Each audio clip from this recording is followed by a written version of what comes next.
Police say all three were standing near 63rd and King Drive when someone started firing. It's dangerous out here, man. You ain't from here, don't come here. Please don't. It's real dangerous. Let's talk bodies. I got seven. All of them was scared of Vaughn. On my mama. All of them was scared of Vaughn. From various murder documents from the Chicago PD labeling King Von as a suspect to numerous murders in the city, to incriminating lyrics and IG lives confessing to the world about his unquenchable thirst to see his ops on 63rd slumped in the streets and buried at the cemetery. I got a lot of fights. Just for how many I think? Hey, folks been taking boxing classes all type of out here. Who goofy? King Von got more bodies than the cemetery. There is no doubt in anybody's mind that Lil Durk turned a serial killer from 64th and Martin Luther King Drive into a multi-platinum recording artist. Yeah, I heard this shit. You killed it to a rapper. But while all these supposed murders King Von was allegedly involved in are well documented, has anybody told you the reason why this young man from the south side of Chicago derived so much pleasure from seeing the gangster disciples on 63rd dead? Well, let me try explaining to you. August the 9th, 2011, it's King Von's 17th birthday. Instead of being on the block and celebrating his birthday, he's locked up in prison for an armed robbery charge stemming from January the 6th, 2011. And while King Von was in jail, standing in front of a camera and giving post-fight interviews to prison guards after getting into a brawl with inmates in the Cook County jail that wrapped the gangster disciples. I'm interviewing Mr. Devon Bennett. Mr. Bennett, can you tell me what the fight was about? Over a card game, okay. At this time, Mr. Bennett, would you like protective custody? No, sir. At this time, do you want to press charges against Mr. Kenneth Lee? No, sir. Back in the gang-ridden streets of Southside Chicago, a couple of events would transpire which would inevitably turn a stick-up teenage King Von into a full-fledged killer. When I heard Vaughn say out his own mouth after they jumped on him, every motherfucker who touched me gonna die.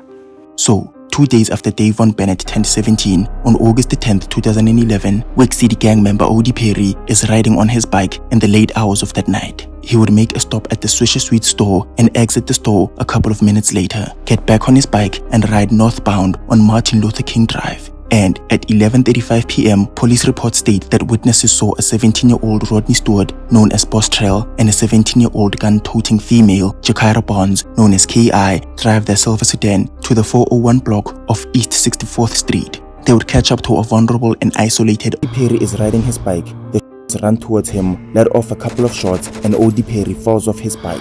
He gets back up and attempts to run away from the trailing shooters, but unfortunately, he didn't get far as the shooters ran down on him and let off an additional 10 shots and fled the scene westbound, leaving Odee Perry with multiple guns to his neck, right shoulder, and buttocks as he passed away on the scene.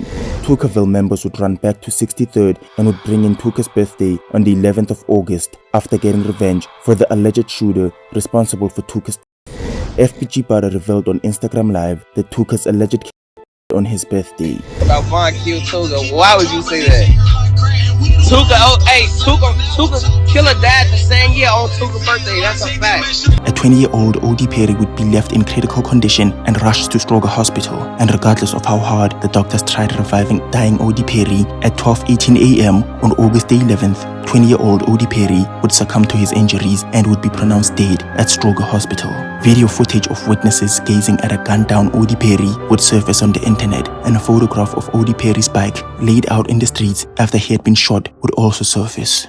And as news of Odee Perry's passing at Stroger Hospital broke, Glory Boy executive Chief Keef would take to Twitter to confess his unwillingness to accept the death of Odee Perry. And at 3 a.m. that same morning, Lil Durk would pay his respects to the late Odee Perry and warn his followers about how cruel the gang violence embedded into the streets of Chicago was. And as one side were grieving, the GDs were delighted to hear about the death of Odee Perry, as King Von's immortal enemy Wooski would shout out Jakira Bonds and FBG Butter for slaying Odee Perry. And while word on the street would spread about Odee's death and how STL were claiming responsibility for his murder, people over on Jaro City weren't happy about this, and they would take to social media in an attempt to dispel rumors of Tuckerville claiming responsibility for the murder of Odee Perry, and instead proudly proclaiming they were the ones who in fact gunned him down. This only goes to show you how much pride and sense of achievement these gang members took in letting the world know they were the ones responsible for murdering a 20-year-old man. But whether Tuckerville or Jarrow City were the ones who created O Block, it didn't really matter, because back in the Cook County Jail, all these murders playing out in the streets of Chicago were slowly morphing King Von into a demon. He'd rap on his posthumous release titled Where I'm From about how he was locked up in jail when he heard about Odee's passing, and his inability to comprehend how he had gotten killed because he was always armed. And after these two casualties, the bloodshed between 63rd and 64th would bolster, because on October the 18th, 2 months after Odee Perry's demise, a witness testified to seeing Lil B, an STL gang member, and an unknown suspect walk through O Block's rack gate and up to the second floor. They would approach the first victim, Oogie, pull out their gun and unload multiple shots towards Oogie as he dropped to the floor, and they stood over him and shot him once in the head. He would fortunately survive this attack. I'm looking out the window and I see the same two dudes that I saw that was walking up that I had the feeling about. They was standing over Oogie letting off shots. I swear. They would walk past Oogie and spot another O Block member in platoon, pull out their weapons and fire a barrage of shots, hitting his chest, arm, hip, and a fatal blow to the left side of his head. We ain't have situations where the ops come on the block and they sending shots at and anything like that. And so, man, seeing Tune like that, man, seeing like, you know, I think they hit him with like exploding tips. So whereas as soon as it hit you, you know, and that was like a grave sight, you know, and King Von would recount his thought process and what he was going through while locked up when he heard about Platoon's passing, and how he felt like his fellow O Block gang members were lacking in personnel to lead them through such a traumatic time as the murder of Odee Perry and Platoon came just 2 months apart. He say that's our boy J.I. Master. And I'm confused cause J.I. he a leader. How the you go down on us, nigga? Just that we need you now. On February the 16th, 2012, C Murder's younger brother Sheroid Liggins would step outside a convenience store on 64th and King Drive, and from out of nowhere, a man would run up on him and unload multiple shots, hitting Sheroid's head. He'd stay in critical condition at Stroger Hospital for 4 days before succumbing to his injuries on the 20th. Witnesses who gave statements to Chicago PD believed that the GDs from 63rd were responsible for Sheroid's death. The GDs would waste no time in showing their disrespect towards Sheroid, as Jakira Barnes alluded to personally knowing who was responsible for Platoon and Sheroid's passing. Hell, even Mama Duck hopped on Twitter and exchanged words with a member from 600 as she dissed Odee and Sheroid. And as Jakira and Mama Duck were dissing the ops, they didn't realize Sheroid's death had given birth to Sheroid's squad, and soon the teenager who was beaten up on the bus would start playing a major role in this beef.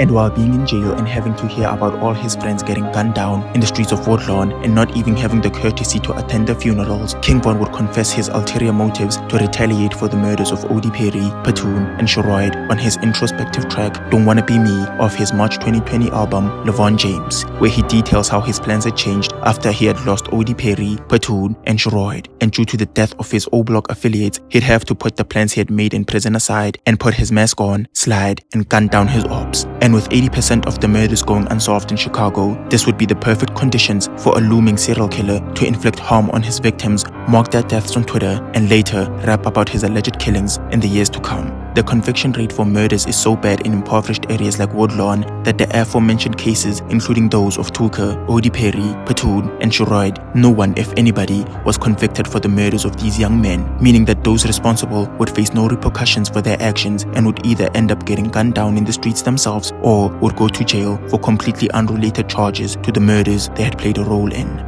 Former Black Disciple driller and 600 gang member Tay Capone would tell 16-short visuals about how thirsty and determined King Von was to go and gun their ops down in 2012 and how he would constantly be in shootouts. In 2012, everybody couldn't hang with Von. Like, if you was hanging with Von, you had to accept everything that came with Von. You had to accept that you was gonna be in shootings, accept that it was gonna be that, and you had to be with it. You feel me? With Von. He tell my week gone. He got on the motherfucking book bag and a little ID around his neck, like he going to. He trying to go nail something early. Bro, Von, get out my face. And while repeatedly being in shootouts and constantly creeping, trying to catch an op lurking, the Chicago PD would book King Von on a physical battery charge, and he would post a selfie in the back of a cop car. But little did CPD know that the crimes King Von would get himself involved in the coming months were even more heinous than a battery charge. But before catching what the Chicago PD has documented as King Von's first body, on August the 8th, 2012, King Von was inside a store while his close friend Whitey awaits him outside before somebody rides through on a bicycle and fires 5 shots, killing Whitey. Now, this wasn't anybody from STL, but a member from Jaro City named 50 Shots, who was sentenced to 115 years in prison after J. Von Edwards, a member from O Block, snitched on him.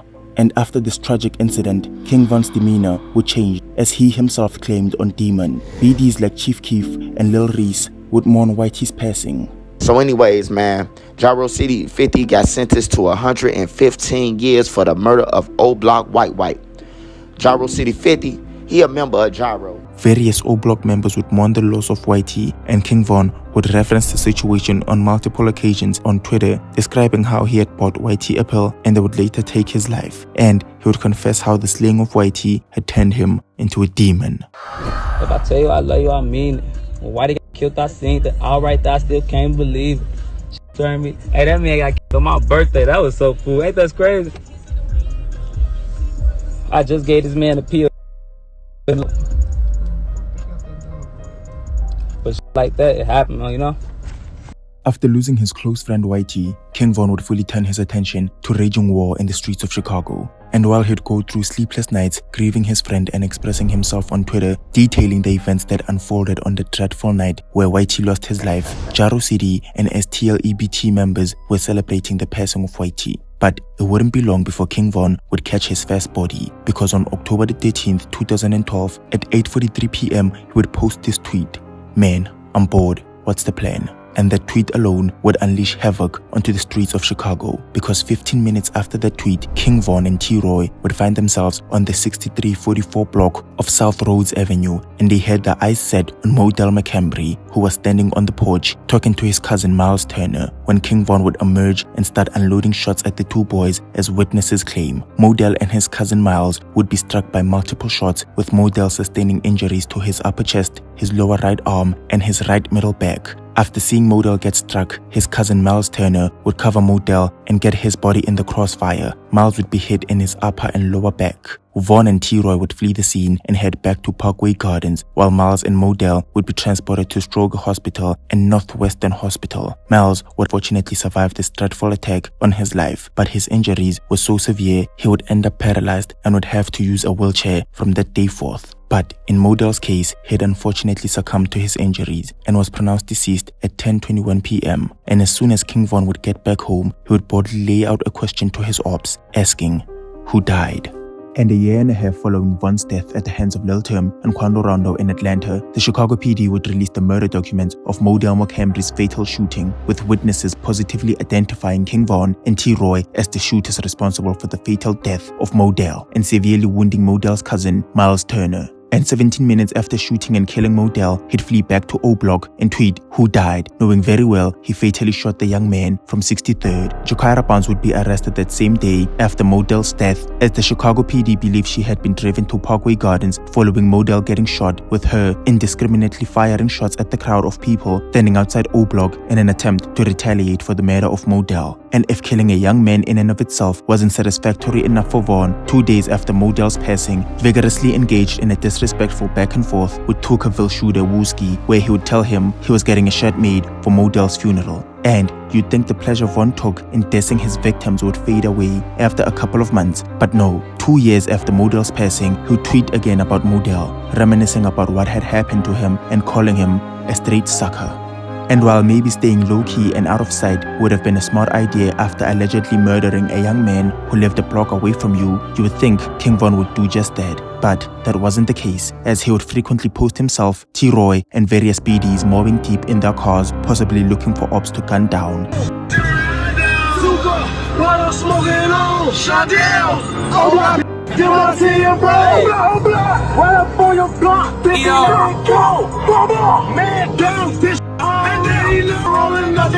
He'd be seen chilling with a gang load of BDs in Parkway and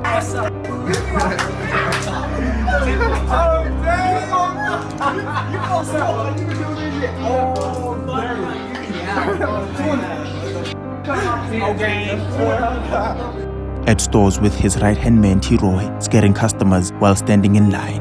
These posts would be obviously accompanied by disrespectful tweets letting the world know about his sinister motives to shoot his ops on sight and letting everyone know that he was STLK or a St. Lawrence killer. Then, on October 29, 2012, King Von would tweet that his best friend T-Roy was leading in people he had killed and he wasn't trying to hang around him until he had caught up, telling him he'd need at least until Friday. And whether this was a brazen illustration of how King Von sadistically enjoyed murdering the opposing gang members and leaving them slumped in the streets of Chicago, or this was just him being stupid, you decide. But on October 30th, the next day, it's T-Roy's birthday, and King Von was believed to have been outside, riding and looking for ops early in the morning, as he tweeted about drilling like Odee. And a short while later, he tweeted, check the stats. And whether the world knew it or not, Vaughn and O-Block Savage J Money were allegedly on the 6200 block of South Eberhard Avenue, and they would run up on opposing gangster disciple P5, or otherwise known as Crack, shoot him multiple times before fleeing the scene. Jaro City gang member Ross would detail P5's murder and how a woman from Jaro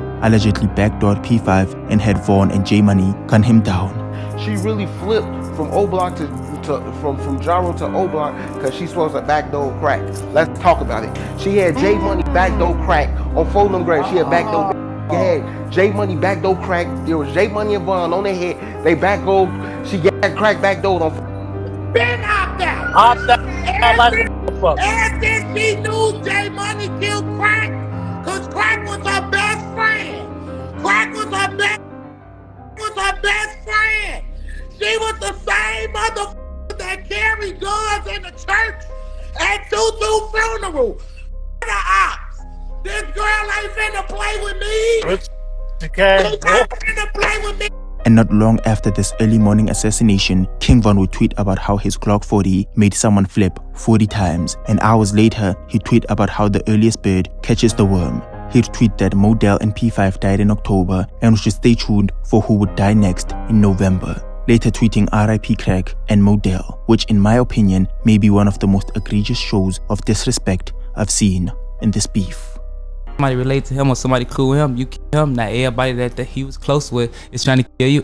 It's a never end. Or they gonna let's get somebody close to him. Right. Hey, how does that end? How y'all stop that? It don't stop until everybody, all the people that playing the game is gone. You see what I'm saying? Mm-hmm. So it's the last man standing. It's either you gonna be in jail, you gonna die, or you getting lucky around this bitch.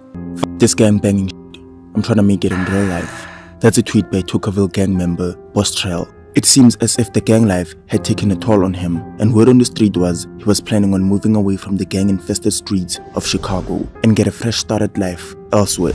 2 days before his departure from Chicago, Boss Trell paid his girlfriend a visit on Mary Crest, 7 miles away from 63rd and St. Lawrence. On November the 8th, 2012, T-Roy and King Von would tweet about rolling hard at 1 a.m. in the morning, and at 6 a.m., Boss Trell would have breakfast with his girlfriend. He'd then leave the house to go sell 2 bicycles at a nearby pawn shop, and as he walks past an alley, King Von and T-Roy would allegedly approach and unload multiple shots at Boss Trell, hitting the back of his head. He would be transported to a hospital and would stay in critical condition for hours, fighting for his life.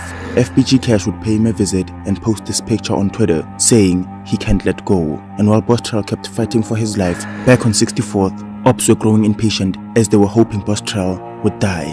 King Von and T-Roy expressed their frustrations on Twitter, tweeting, ops went dying on time. But unfortunately, at 11:45 p.m., Boss Trell would succumb to his injuries. King Von would post this disrespectful tweet after hearing the news of Boss Trell's death. Like he called Trail. Some goofy was on my podcast telling me he ain't boy on God on OD Soul. Boss Trell is folks' work. Like, stop that. Like, that was folks' work. He did that before he even went to school.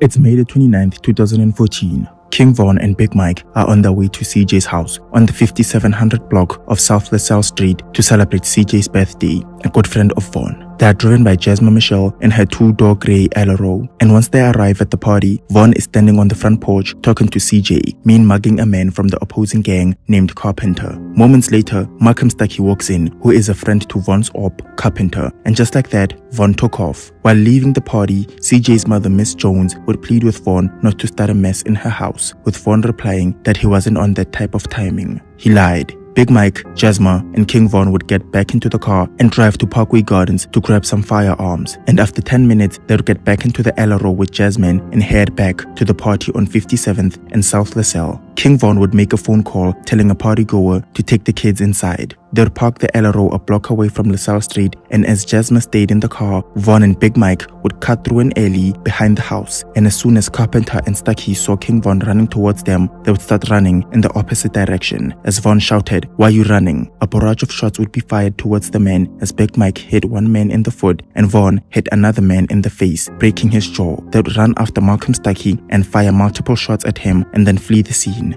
running back to that LRO and driving home to Parkway Gardens. The two victims who were hit in the foot and jaw would fortunately survive this incident. But as for Malcolm Stuckey, who would succumb to his injuries at the scene at approximately 6:09 p.m. Because on September the 2nd, 2013, J Money is on 66 South Rhodes Avenue. He's driving a white Hyundai and he's there to meet a woman. Little did he know, trailing behind him is a silver Impala with K.I. and Lil B inside. As J Money gets to his destination, he exits the car, and immediately as he walks to his girl best friend's house, Lil B gets out of the Impala and runs after J Money. J Money reacts quickly and starts running for his life. He attempts to jump over a fence, but unfortunately trips, and as soon as Lil B catches up, he would fire 3 shots to J Money's chest and 1 to his head, and flees the scene. K.I. would diss J Money, tweeting that J Money couldn't use his head, so they took it off.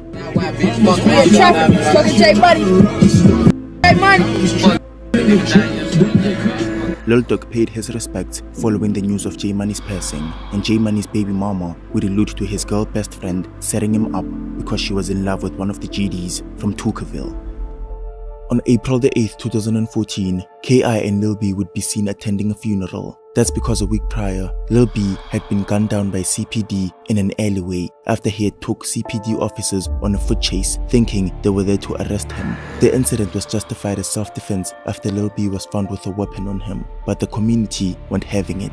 There's even a man standing next to FBG Duck wearing a black hoodie with CPDK printed on it. But unfortunately, FBG Duck and his crew couldn't grieve the loss of Lil B for long, because disaster would strike again 3 days later on April the 11th, as K.I., FBG Butter, and a couple of other guys were getting ready to shoot dice on the sidewalk of 65th and Eberhard.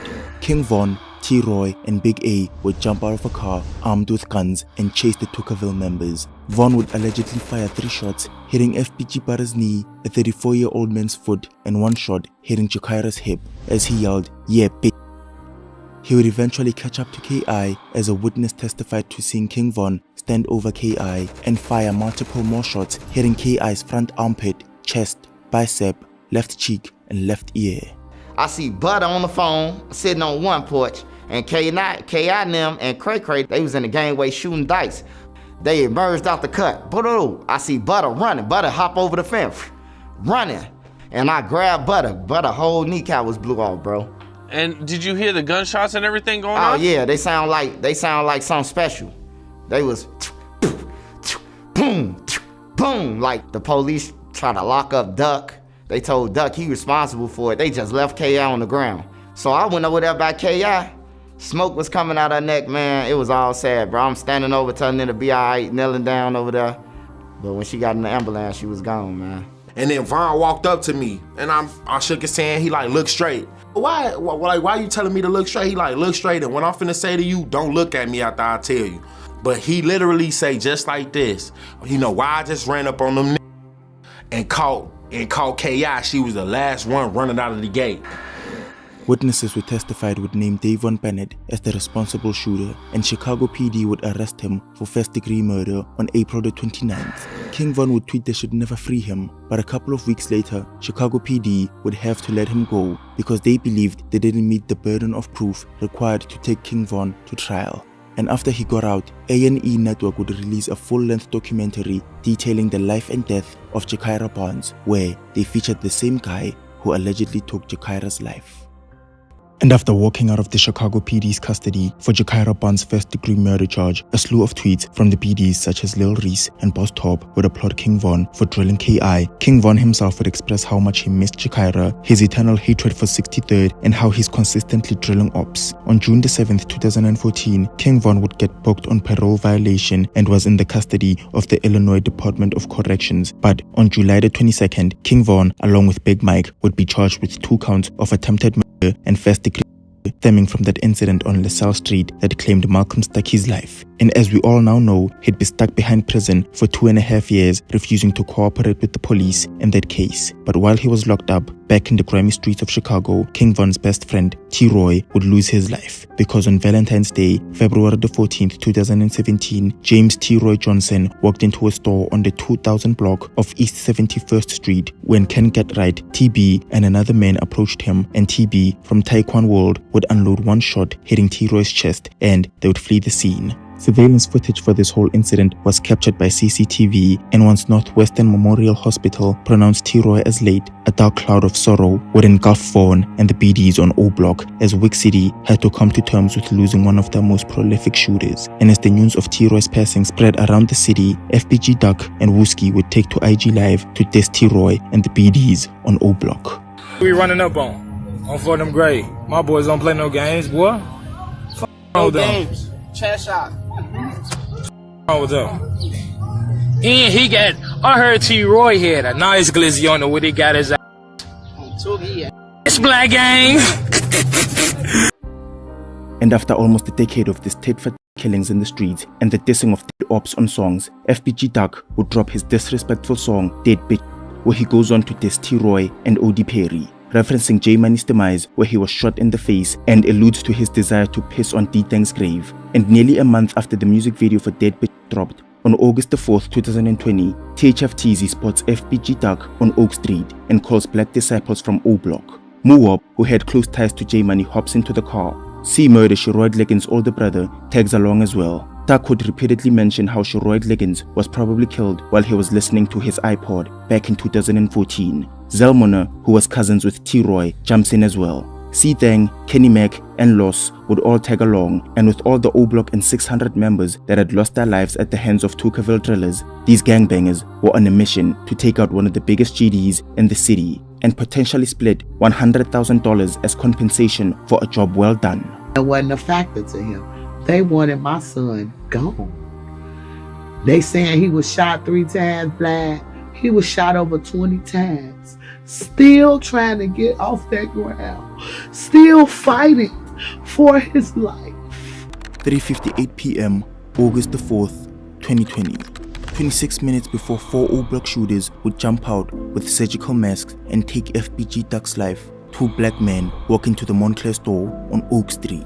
One subject wore a Yankees cap and the other a red t-shirt. And since they didn't seem all too affluent, the security guard started recording them in the fear that these guys were here to steal some Montclair clothing.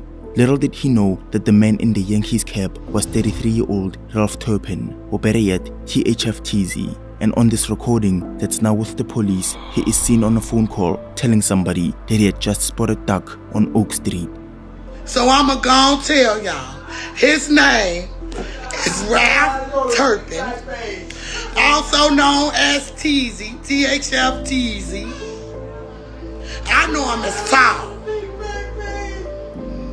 He was the one saw my baby downtown, watched him from across the street, and lied and told them when they had a 100K bounty on my son's head.